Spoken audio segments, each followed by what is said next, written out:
So, hey guys, what's up? Reginald here, and today we're going to do a guide on how to do this week's GM Deathless. So, this week I played on my Berserker Titan and I used a build that I'll show you at the end of the video. But basically, I prioritized debuffs, tangles, super to get my melee back, and more debuffs to get my melee back. So, honestly, I tried earlier to try to talk during the run, but of course that never goes well, and I paid for my crimes in due cost.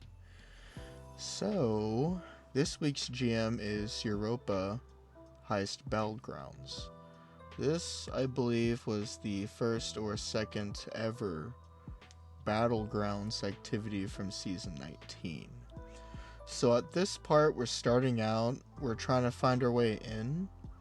On a certain level, I kind of anchor for like the rest of the GM. I realized very early here when I'm with my teammates that I have to be really careful, and I know that if I die, we may or may not have a chance of going to orbit. So, to give you a rundown, you're dealing with barrier champions and unstoppable champions.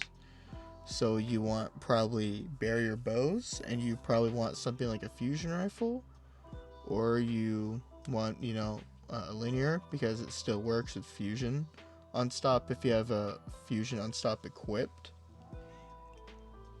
So stuff like Slipper Simulant's useful because the overcharge is linear.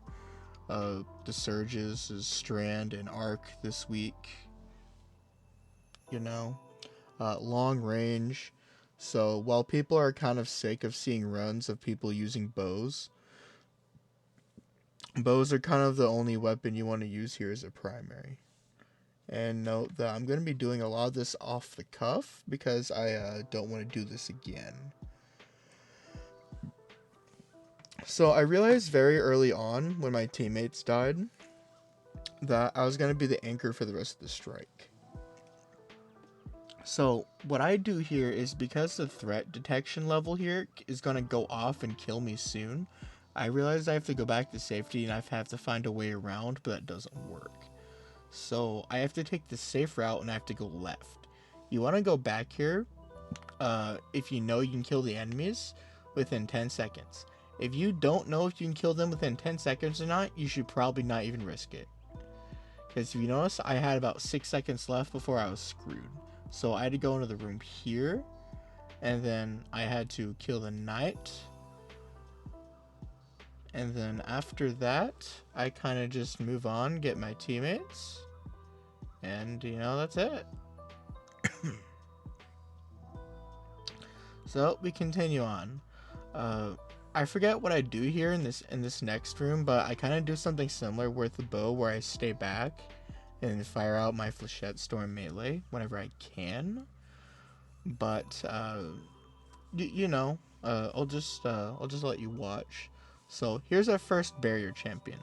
Right, I'm staying back here with the bow, and I am luckily able to help kill the champion.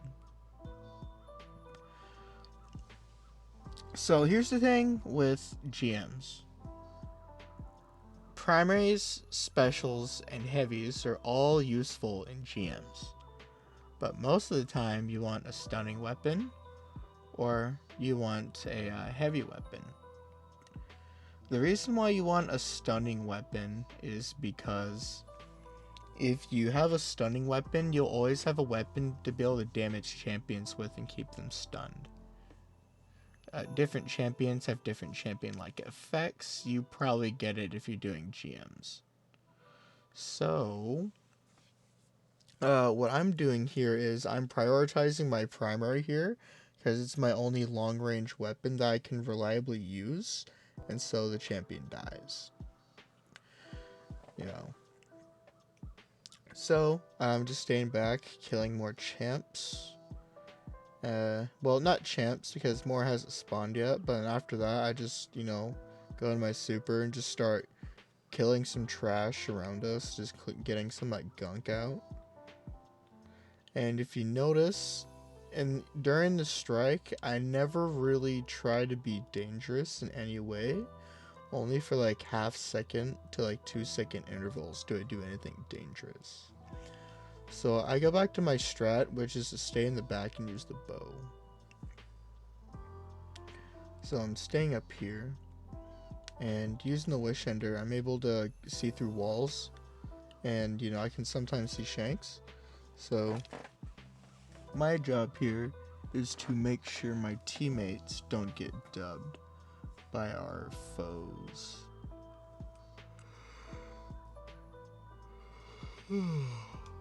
Forgive me if I yawn. I am a little tired doing this audio recording at the time, but you know, you can kind of see what I'm doing here. Kind of just trying to throw out debuffs. Trying to get some quick kills in here and there. Fire off some more debuffs. Although I'm not always able to do that because I'm at long range. So if you notice those sniper shanks in the back, I try to kill them anytime I see them. The reason is they can one-tap you if you aren't tier 10 Resil and are using arc resist. They do have a chance of one-tapping. I know Bungie said at the time that they fixed it, but they really haven't.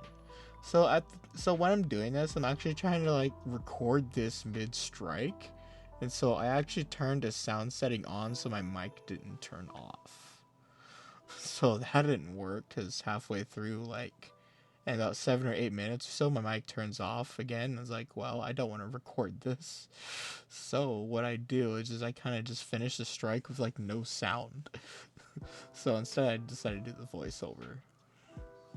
So you see that another teammate died. So remember, we're not gonna discriminate against some of these people because they died, because, you know, stuff like Banner of War, that's pretty neat. You know, just the build requires you to get so many kills to keep it going, and sometimes you can't, and sometimes you get caught with your pants down and you fall and die.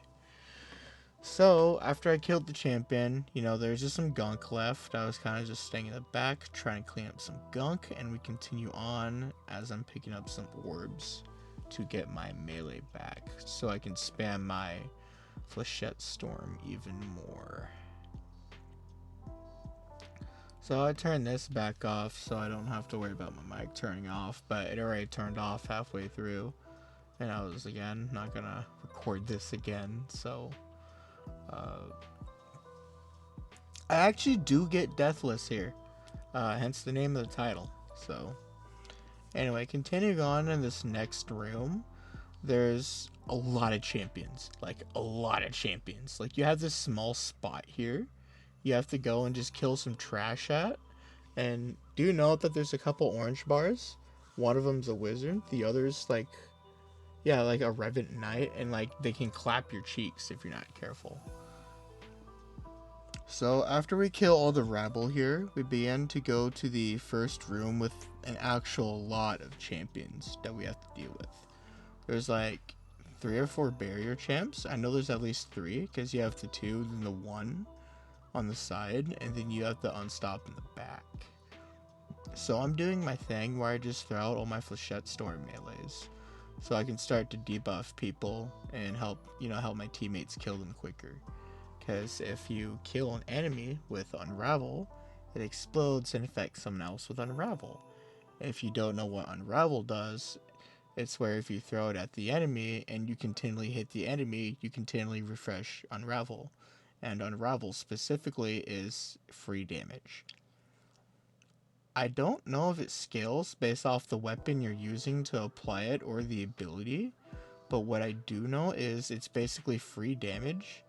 Again, I can't tell you the percentage, how much it's really giving you damage-wise, but it's actual just free extra damage because you're able to refresh it no matter what weapon you're using after it's applied. So when you kill an Unraveled or just any Strand debuffed enemy, you can get a Tingle. So I actually got lucky here with the champs. So one died, and then I about killed the other. But then, you know, it put a shield up, started getting its health back. and also didn't, suspend when I wanted it to. So, it's whatever. Not everything can go the right way, and it doesn't. So,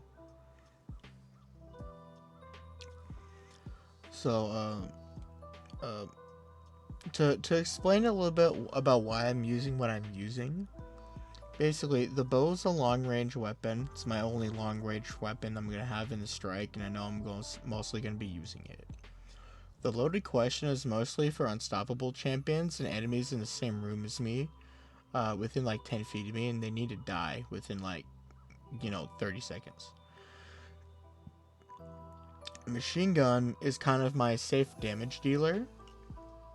2 adds, and then also a little bit of damage to bosses. In case you don't know, machine guns do 40% damage to mini bosses like champions, but they do like 20% extra damage to bosses. So they're actually tuned to do higher damage percentage wise to champions.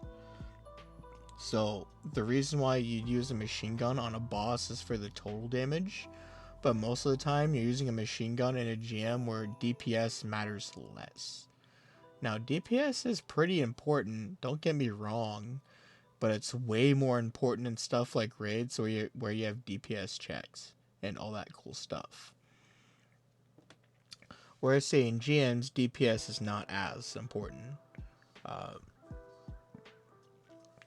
So in this part of the encounter, we have to deal with something called like a death song chorister, and like this death song chorister is able to awaken these shriekers, and the shriekers make it harder for you. So now the shriekers spawned, you have to peek your head out in the open in order to kill them. We have a well of radiance, so it's not an issue.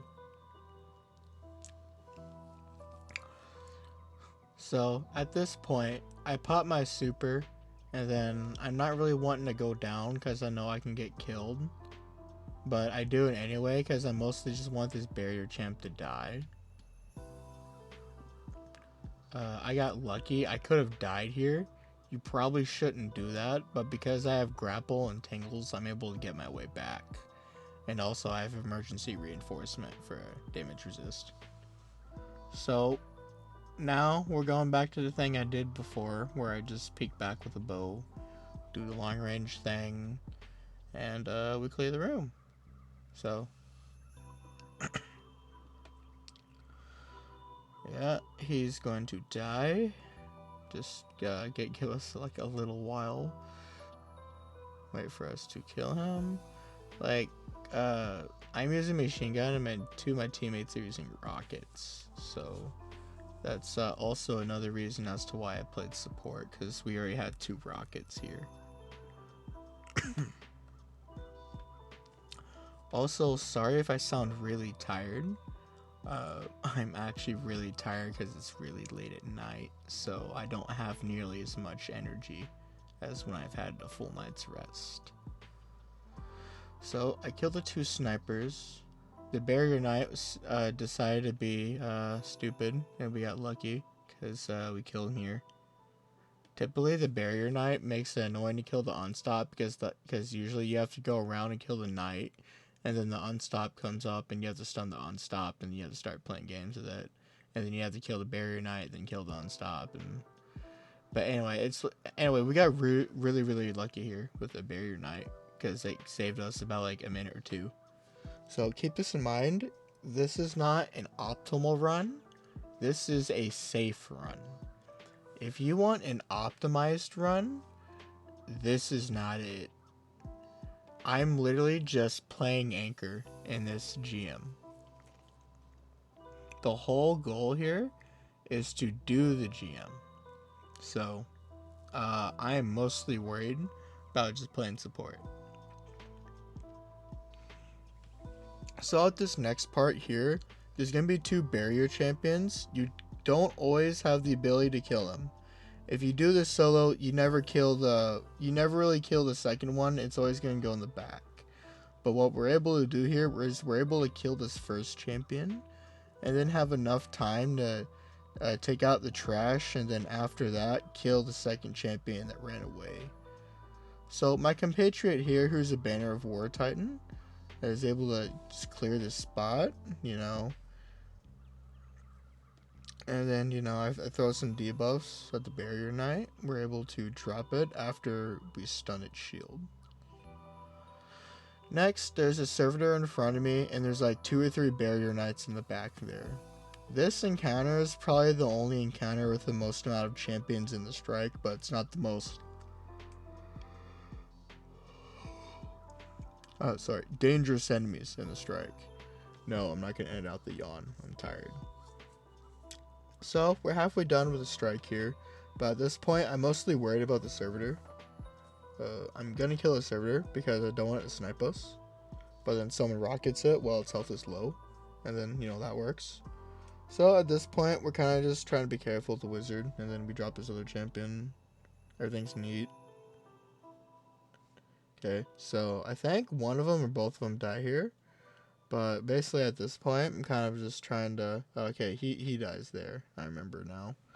So at this point, we're kind of just trying to plunk away at some of the trash. It takes us like a minute or two to res him. But we basically just stay in the back. And we kind of just do our thing with the garbage. Now, do keep in mind that this is an LFG. This is not organized. This is not optimized either. So... I'm completely playing safe because there is no communication between us. So I'm having to assume that there's just going to be everything shooting at his body because he's there. So instead, I play it safe and stay in the back. I got my super. I eventually decide at some point, I guess, to go res him. I don't remember if I did or not. But moving on, I'm kind of just trying to kill these heavy shanks because they look like Mickey Mouse. And Mickey Mouse does not like guardians. So we had to pay Mickey Mouse a visit with a bow. And it was painful. So, you know, again, I'm trying to kill more of this trash. And I'm just trying to be careful to not get yeeted by the wizard or the shank. Because if I die, we will more than likely go to orbit at this point. I've realized earlier in the strike. So I'm just trying to play it safe, you know, kill the shank. So Shank's dead. I dropped the acolyte. Word of advice: orange acolytes can and will one-shot you if you are not careful. In the previous encounter where you had to kill the 2 unstoppable ogres, sometimes after you kill them and you stay on top and just kill the ads, sometimes a stray sniper can kill you even when you're on top. So that's why you want to be careful about orange acolytes. Frankly, orange anything can scare you. And my mic just turned off again. Neat. So anyway, yeah, frankly, orange anything in this activity can and will kill you in the later parts of the strike. You know, it's really dangerous. Sometimes some of the stuff I do, so I really don't recommend doing part of it. It's mostly because there's a Banner of War Titan and there's a Well of Radiance Warlock that I'm able to do half the stunts that I do here. Like, I probably should have died, like, 2 or 3 times in the strike. So, like, you know. If you're trying to do the strike, just be careful. Because unless you know where, you know, enemies are at, spawns are at, you've gotten used to killing groups of ads with, like, a couple of attacks to save time. You know, you could probably do safer angles than what I did. Like, again, this is, like, what, 31 minutes or so? So, like, you know, it is what it is. Anyway, so I'm playing crowd clearing here. So here's the thing on Berserker Titan I've noticed. The only way you can crowd clear here, and literally the only way, is if you have all 3 of your melee and your super. If you have all 3 of your melee and your super and your teammates are fast, you can successfully keep this area guarded of ads. And you would be able to actually let your teammates come back and shoot the doors. So this is part of the reason why I like using Flechette Storm here, because it's easy to just crowd clear in this part of the GM. So, like, this is why, like, I prefer using Berserker, because, like, you know, you can make melee crowd clearing builds for GMs, you know, like this work. Like, you know, like, this is why I enjoy playing Berserker. Of course, not everyone's gonna just buy Lifeall for, you know, Strand, but you know, I like Strand Titan, so. Uh, so again, there's no dialogue here, so I'm kind of just trying to tell this man, hey, go to stairs right, because like that's gonna be our survival spot. So, at this point is when things become a little tense. There's like one rough spot, maybe. Other than that, someone might die here and there, but it really doesn't matter. So we're kind of just having to play it safe under the stairs because we don't want the boss to nuke us, and like there's a lot of ads.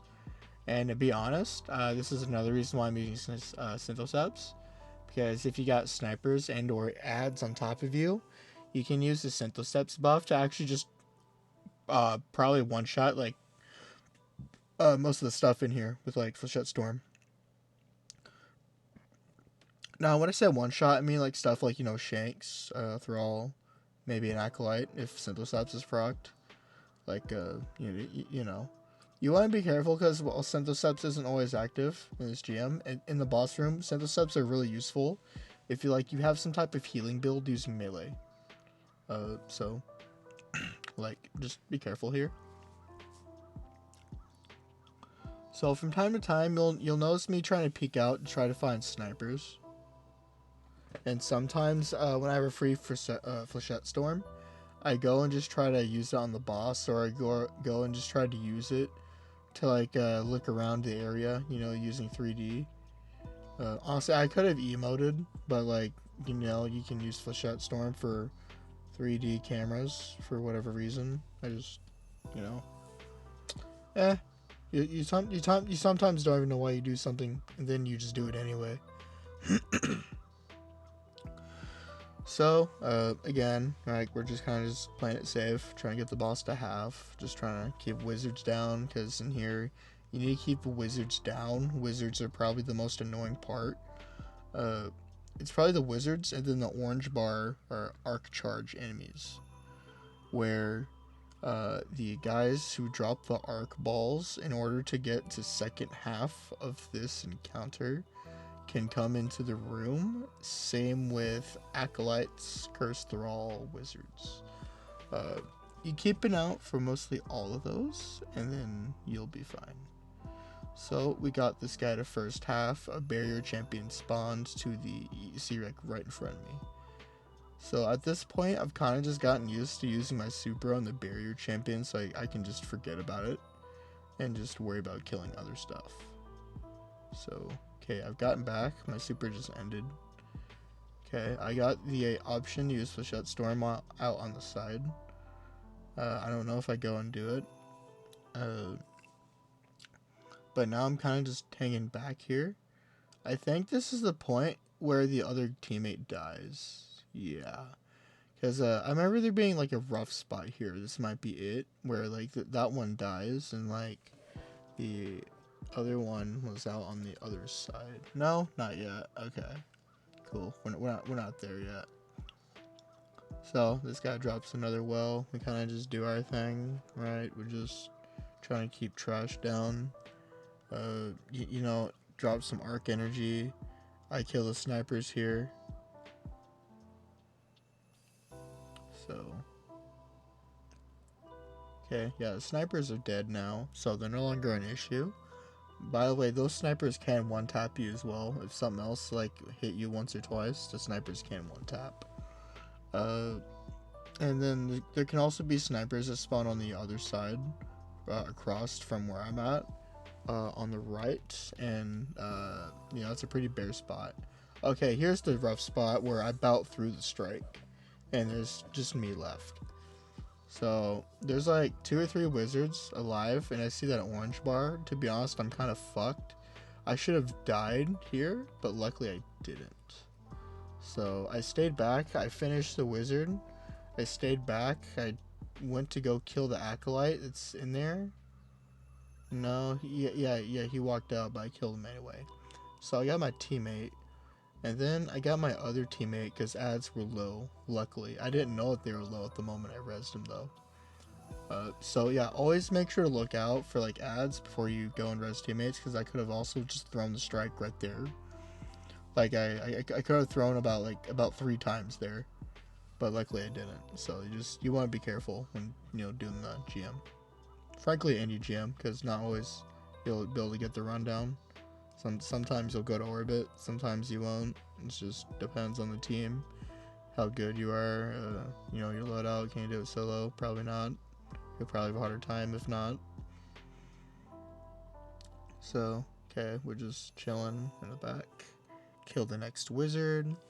We need 3 more arc balls, so we kind of just do our thing.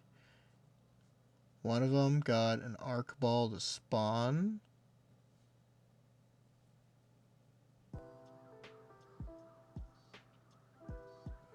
And then he died. And then he drops an arc ball. A quick tip. Whenever you drop an arc ball into the node in the middle, that spawns more ads. So you generally want to communicate with your teammates. Oh yeah, I about threw here as well. Yeah, you want to communicate with your teammates on whenever you dunk. Because when you dunk, you spawn more. Like, see, that wizard could have been a problem had I not dealt with it.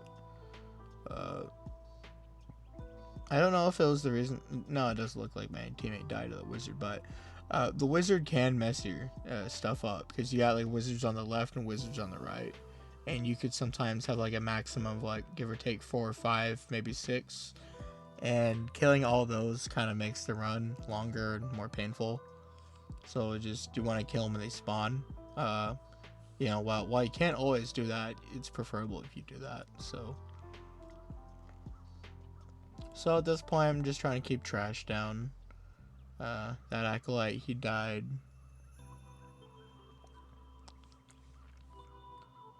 Okay, I about threw right there too. Again, be careful.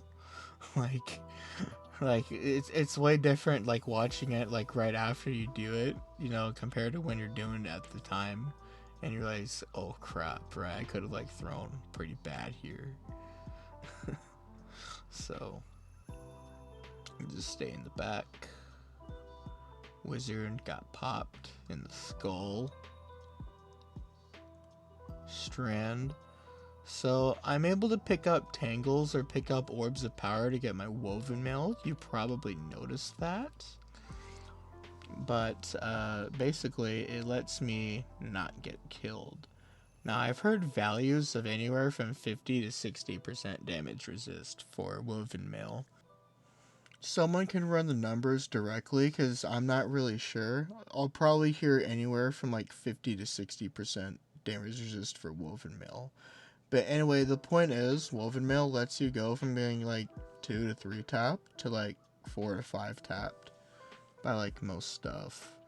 Like getting 1 tap probably turns into like a 1 or a 3 tap if you got woven mail with like tier 10 damage resist in a GM. So that's really useful. Because if you stack it with something like healing, you will have a harder time dying. But you can still die if you stand around like an idiot, in GMs. So, looks like the run's gonna end in a couple minutes. So, if you notice, I'm kind of just, again, doing my whole thing of playing crowd clear. Generally what you want in GMs is damage, utility. If someone's playing utility, keeping your teammates alive, they can do the damage, right? I don't know why he was shooting me, to be honest. It might have been a thrall. I don't know. I didn't see what he was doing, but yeah, like don't underestimate Wishender. It's strong for sure. So yeah. Looks like this is gonna end within a minute or so. Anyway, if you like this cool stuff, let me know and I'll upload more of these. I like doing this kind of stuff with like random LFGs. So if you have a suggestion for a loadout you want me to use, I'll use it. I know people are kind of getting sick of bow runs. So just let me know if you want to see scouts, raid primaries only, whatever. I don't know what you guys want to see. So just let me know and I'll upload the GM run. Anyway, yeah, it looks like we're about to kill the boss, so we're about to end this soon. Anyway, a quick small tip for the boss. Flechette Storm's useful if you want to just do some quick, easy damage to him, and you know you can't get killed easy. It's not going to do the world's most amount of damage, but like just having some extra damage on the boss, especially in second half, is really useful here. So, other than that, keep an eye out for the unstops. There's not nearly as many as the barrier champs. Mostly be careful about barrier champs, and you got it. Anyway, my name is Reginald, and I hope y'all have a wonderful night, and now you're going to see the build that I ran. See y'all later. Bye-bye.